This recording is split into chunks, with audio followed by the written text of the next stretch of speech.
Hello, bachcho. Let's see the question first. Two Zener diodes having specification 12 volt, 1 by 4 watt are connected in series. If breakdown voltage of each diode is 5 volt, then what is the breakdown voltage in the series combination of the diodes? So यहाँ पर देखिए दो diode के बारे में हमें ratings दे रखी है कि भाई वो 12 वोल्ट और 1 बाय 4 वाट्स के हैं। अब उन्हें कनेक्ट कर दिया जाता है सीरीज में। तो चलिए हम यहाँ पर डायग्राम के थ्रू थोड़ा सा अंडरस्टैंड करते हैं कि लेट सपोज कि इस तरीके से मेरे पास ना दो डायोड्स हैं सेम रेटिंग के, ठीक है, सेम रेटिंग के दो डायोड है, उसको मैंने इस तरीके से सीरीज में कनेक्ट कर दिया है। सो एक डायोड के अक्रॉस में जो ब्रेकडाउन वोल्टेज है उसको हम लेट सपोज कि उसको हम लिख देते हैं VB के इक्वल। सो ब्रेकडाउन वोल्टेज वो आ रहा है 5 वोल्ट के अक्रॉस में। तो जब हम इन दोनों को सीरीज में जोड़ रहे होंगे तो उस कॉम्बिनेशन के लिए ब्रेकडाउन वोल्टेज कितना आएगा वो हम यहाँ पर निकालना है। तो चलिए स्टार्ट करते हैं सोल्यूशन से, but before of its let's talk about the key concept which we are going to use here for this question.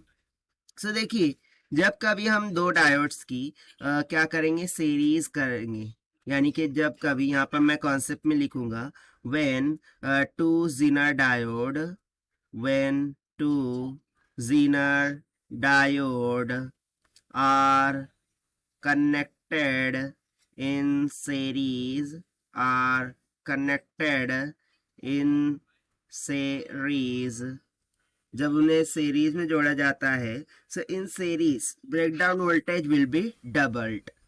सो यहाँ पर हम क्या बोल देंगे, in series, in series breakdown voltage will be doubled. Breakdown voltage will be doubled. क्या हो जाएगा, breakdown voltage doubled हो जाएगा। तो सिंपली यहां से मैं बोल सकता हूं कि सीरीज कॉम्बिनेशन के लिए जो ब्रेकडाउन वोल्टेज होगा उसको हम मान लेते हैं VSB।